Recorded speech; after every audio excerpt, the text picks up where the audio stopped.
Every night at exactly 11:47 p.m., the light turned on. Not sometimes, not randomly, every single night. Same house, same upstairs window, same abandoned Victorian mansion sitting alone beyond the open field behind Emma Bennett's cottage. A house no one had lived in for over 30 years. A house locals refused to talk about. A house children dared each other to run past, but never after dark. And yet, every single night, that upstairs bedroom glowed for exactly 3 minutes. Then, darkness, like clockwork, like someone or something was waiting, watching, sending a signal into the darkness. At first, Emma ignored it. She told herself there had to be a logical explanation: faulty wiring, a caretaker checking the property, maybe teenagers breaking in, anything but what her imagination kept whispering at 2 in the morning. At 34 years old, she had moved to the small town hoping to escape heartbreak, rebuild her life, and forget the marriage that had quietly fallen apart. Her husband ended things with a sentence she still replayed in her head. "I don't think I'm happy anymore." He had said it gently, which somehow made it worse. No affair, no screaming, no betrayal, just distance, slow and quiet, like a candle burning out while neither person noticed. She wanted peace, silence, a fresh start. But strange things begin to feel louder when life gets too quiet. And Emma's life had become painfully quiet.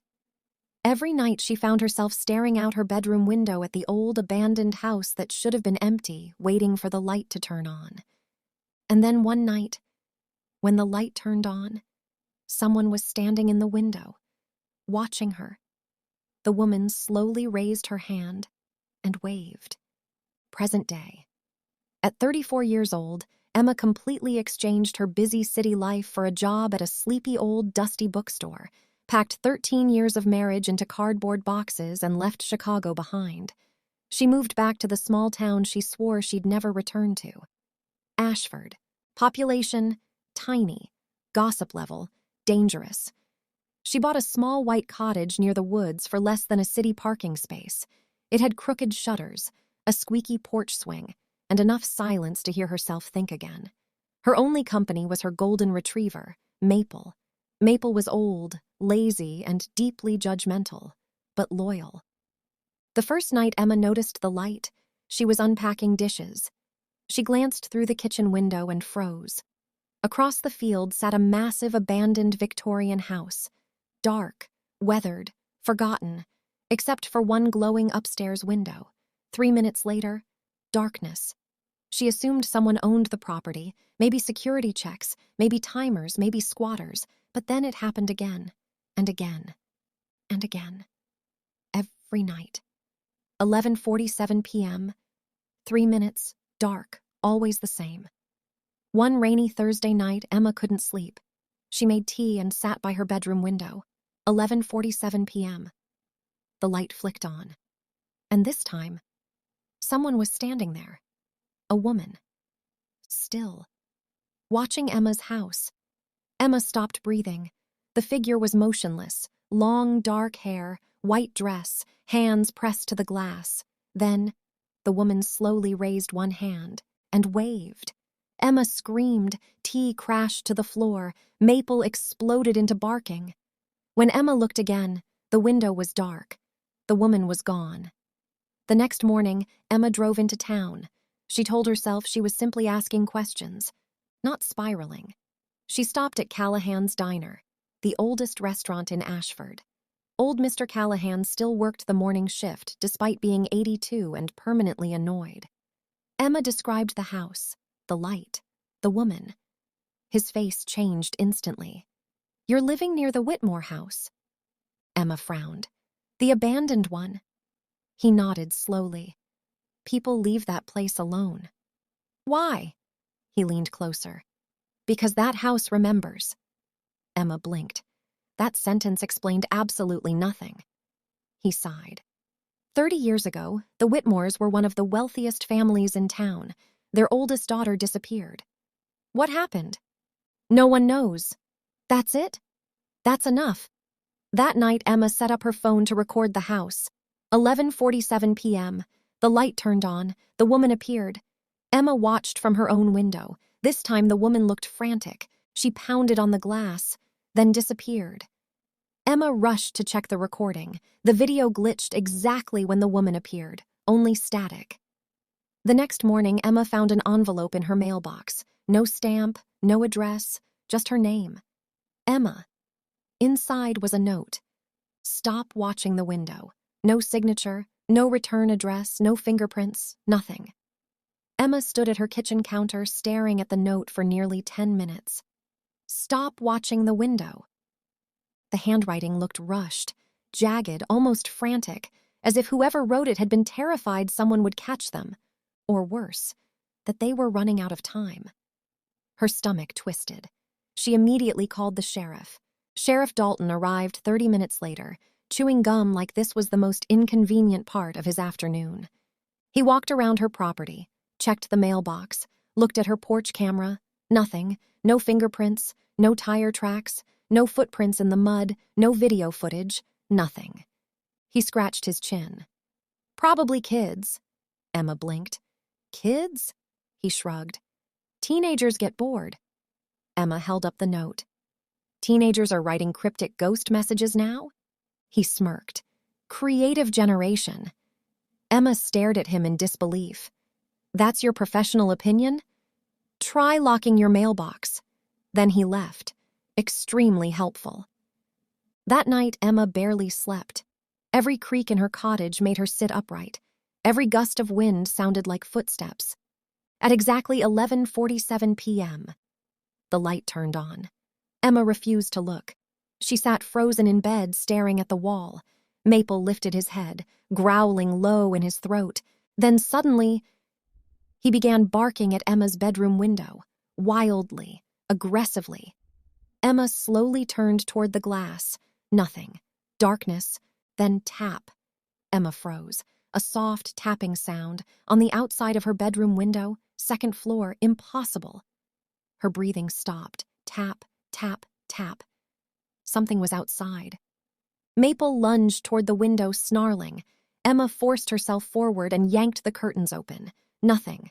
No one. Only darkness. And the abandoned house across the field. Its upstairs light is still glowing. But now, the woman in the window was gone. The room was empty. Emma didn't sleep at all.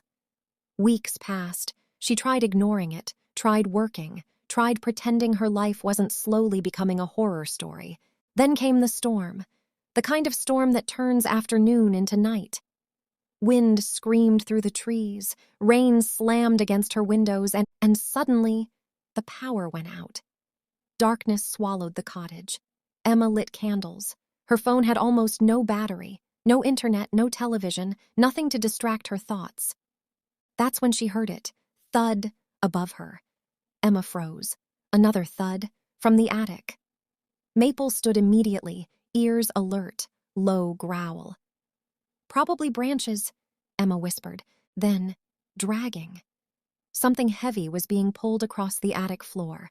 Emma's blood ran cold. She grabbed a flashlight. Looking at Maple, she whispered, "This is a very bad decision. Very, very bad decision."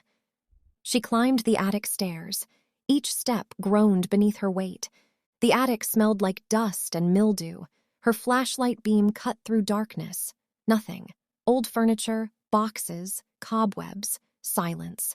Then Maple began barking wildly at the far corner. Emma moved boxes aside. Behind them, loose floorboards. Her hands trembled as she pried them open. Underneath sat a leather journal covered in dust. She opened it. Most pages were ordinary notes from the previous homeowner. Repairs, weather, groceries. Then the handwriting changed. Messier, panicked, final entries. "She appears every night. She stands in the window. She wants me to follow her." Emma swallowed hard. The final entry read, "The girl in the window isn't haunting the house. She's trapped there." Emma slammed the journal shut. "Nope. Absolutely not." She turned to leave, and Maple began snarling at the attic stairs. Not barking, snarling, deep, threatening. Emma slowly turned toward the stairway. Someone was standing there. A figure, motionless, at the bottom of the stairs. Emma screamed. Her flashlight slipped from her hand. Darkness. When she grabbed it and turned it back on, nothing was there. The stairs were empty. Maple bolted downstairs. Emma followed, shaking violently. That should have been enough. Any sane person would have packed up and left town. Emma wasn't sane anymore.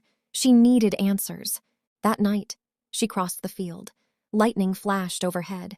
The abandoned Victorian house loomed like a giant corpse. Broken windows, sagging roof, rotting porch. Silence. Too much silence. Even the crickets had stopped. Emma climbed the porch steps. The wood groaned beneath her feet. She reached for the door. Before she touched it, it slowly creaked open by itself. Emma whispered, "No way." Maple ran inside. She called out, "Maple, come here!" She rushed after him. Dust filled the air. Furniture covered in white sheets looked like people standing in the dark. Family portraits lined the walls, and every portrait had one thing in common. Someone had scratched out Evelyn's face. Emma backed away. What the? Then, footsteps. Upstairs. Slow, heavy, deliberate. Step, step, step. Emma looked at Maple. Maple growled. The footsteps stopped, then suddenly, running. Something sprinted across the upstairs hallway. Emma screamed.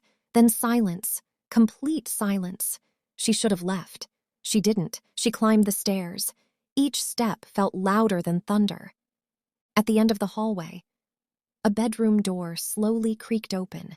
Then, boom! The bedroom light exploded on, blinding.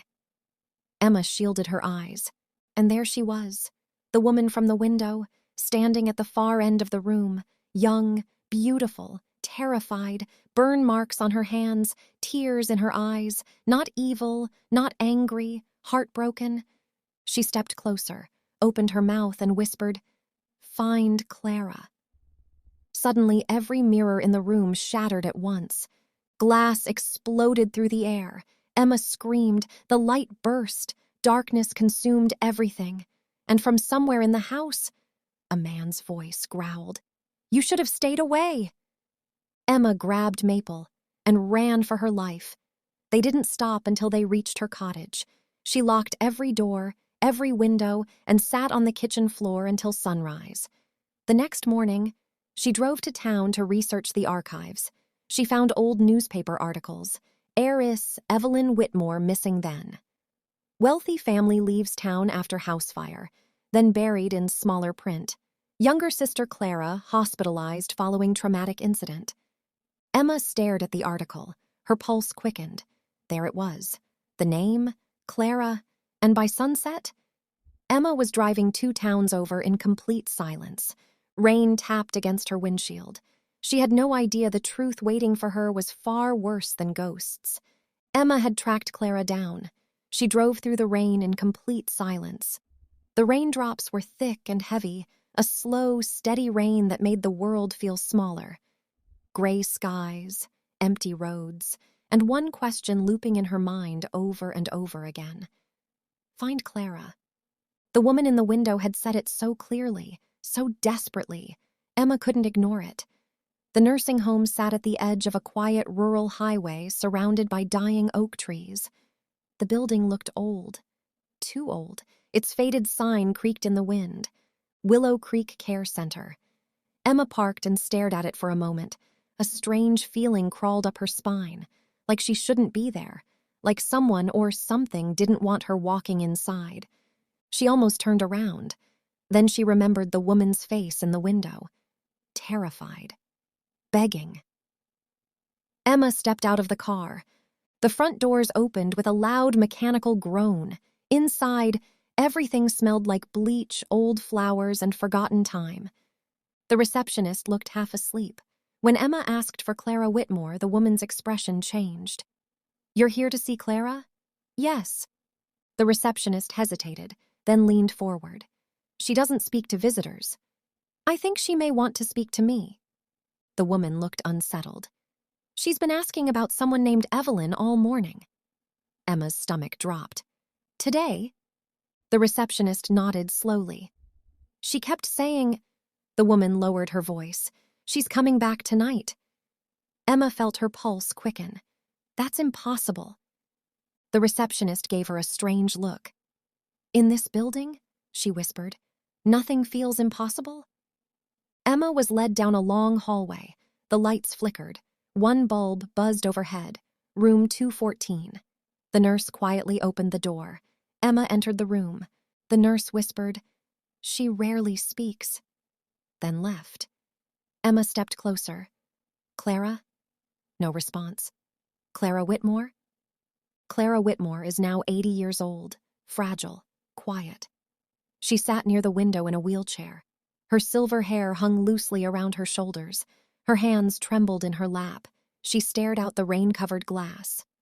Waiting. Emma introduced herself again. The elderly woman slowly turned and stared at Emma for a long time, then whispered, she's still there, isn't she? Emma froze. The old woman stared directly into Emma's eyes. Her expression changed instantly. Not confusion, recognition, pure fear.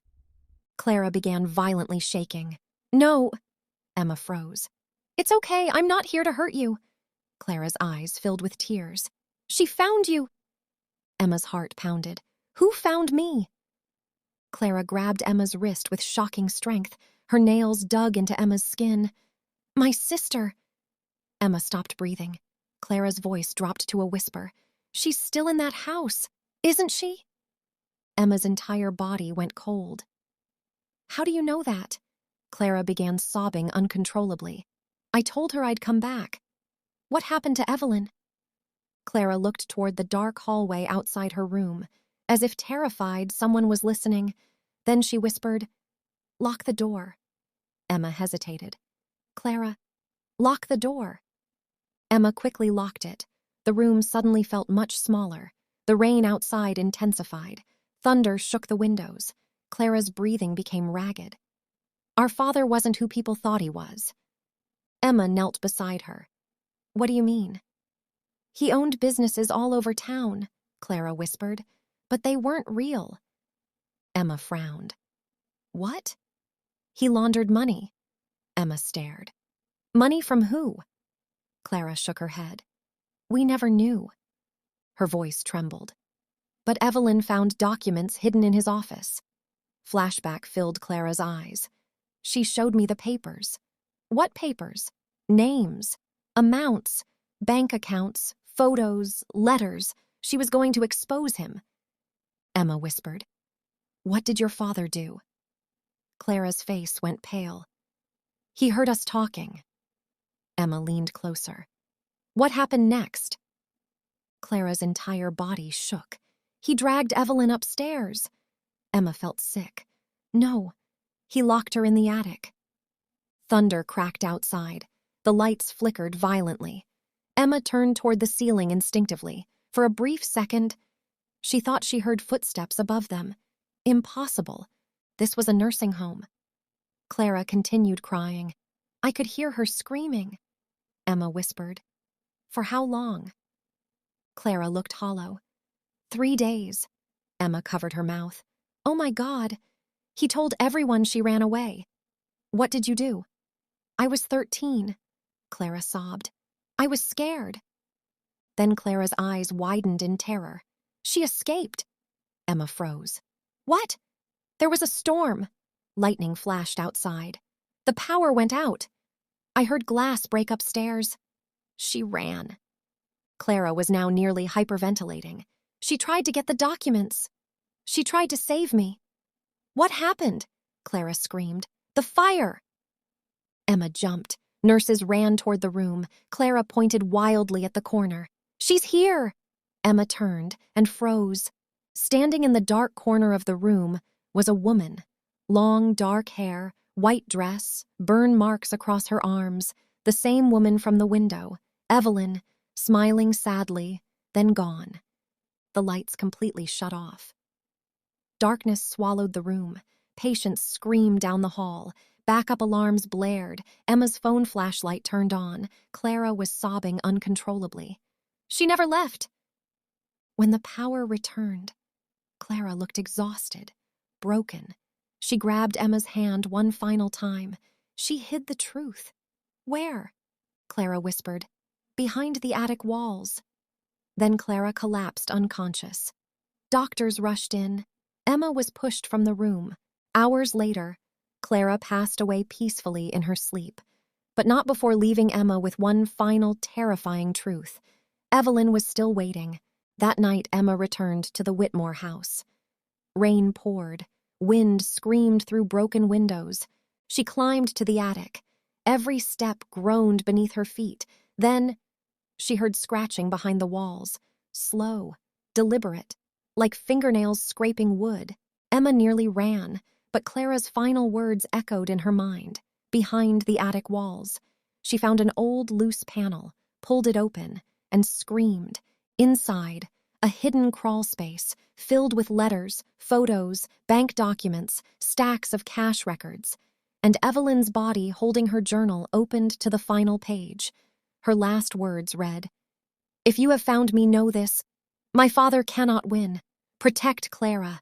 And if I don't survive tonight, tell the world I never stopped fighting." Then Emma heard footsteps behind her. Slow, heavy. She turned, and standing at the attic doorway was a dark figure, watching her, completely still and smiling. Expose the truth. Emma barely slept that night. The hidden letters, the photographs, the stacks of financial records, the journal, and Evelyn's final words. "If you find this, my father cannot win." Emma sat at her kitchen table until sunrise, staring at the evidence spread across the wood like pieces of a nightmare finally coming together. Bank transfers, fake company names, property deeds, handwritten notes, photographs of powerful men standing beside Evelyn's father, judges, lawyers, town officials, even the former sheriff. The deeper Emma looked, the worse it became.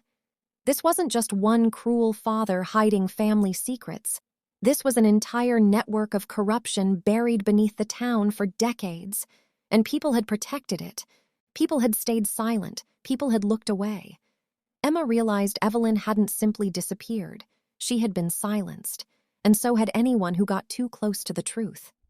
Emma drove straight to state investigators the next morning. Not local police. She trusted no one in town anymore. When she walked into the office carrying boxes of evidence, the investigators initially looked skeptical. Then they started reading, and their expressions changed. By that afternoon, phones were ringing non-stop. Search warrants were issued. Old financial crimes investigations were reopened. Former public officials were pulled into questioning. Retired judges, business owners, political figures. Even the former sheriff's family was questioned after hidden accounts were uncovered. News vans flooded the town within days. Satellite trucks lined Main Street. Reporters stood outside the abandoned Whitmore estate. Headlines spread across the country. Missing heiress case reveals decades of corruption, town officials linked to massive money laundering scheme, secrets of the Whitmore estate exposed. Ashford became national news. Families who had lost businesses, families who lost homes, families destroyed by Whitmore corruption finally learned the truth. Lawsuits followed, arrests followed. Some elderly victims cried during interviews as decades of unanswered questions were finally resolved. The town was forced to face something uncomfortable. Evil had existed right in front of them, and many chose silence because it was easier.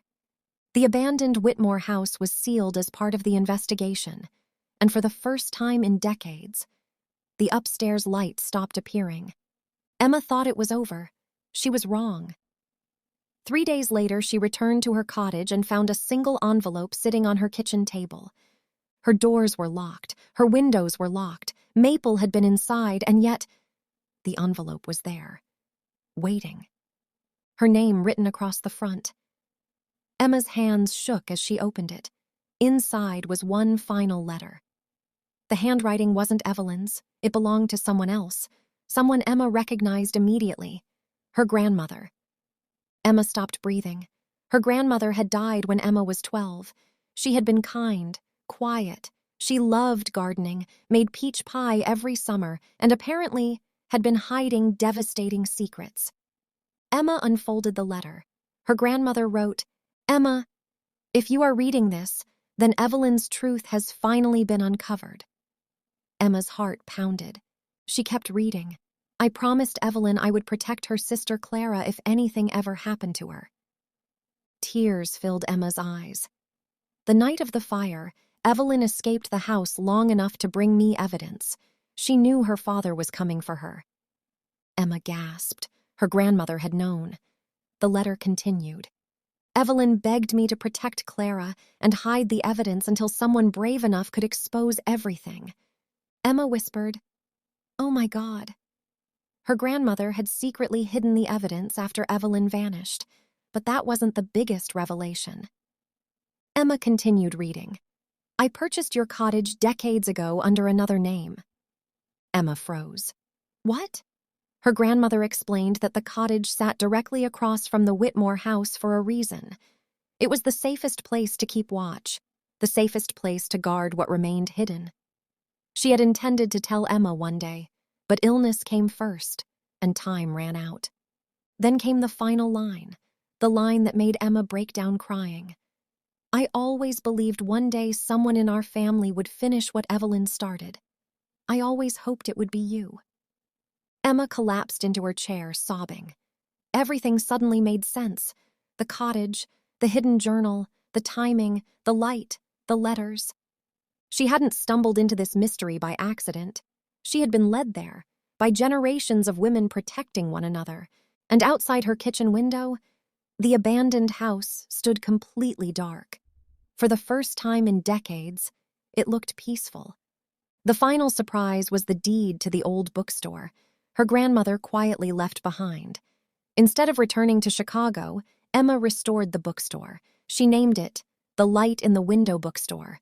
Books, coffee, story nights, a place where people healed. The grand opening filled the entire town. Even Mr. Callahan smiled. Months later, Emma was about to close the store. The bell on the door rang, and she looked up to see who was entering the store. His face looked familiar. He was tall and chiseled. He spoke in a deep, low voice. "Hello, Emma."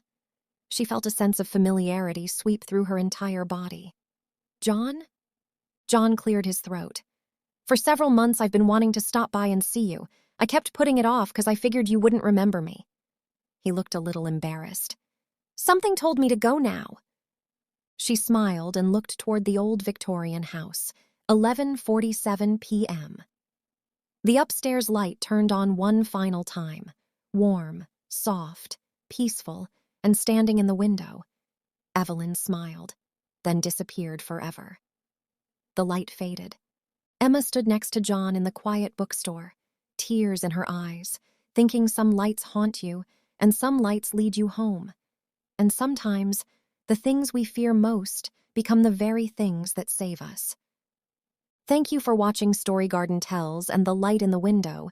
If you have enjoyed this story, please like and subscribe so you won't miss any upcoming stories.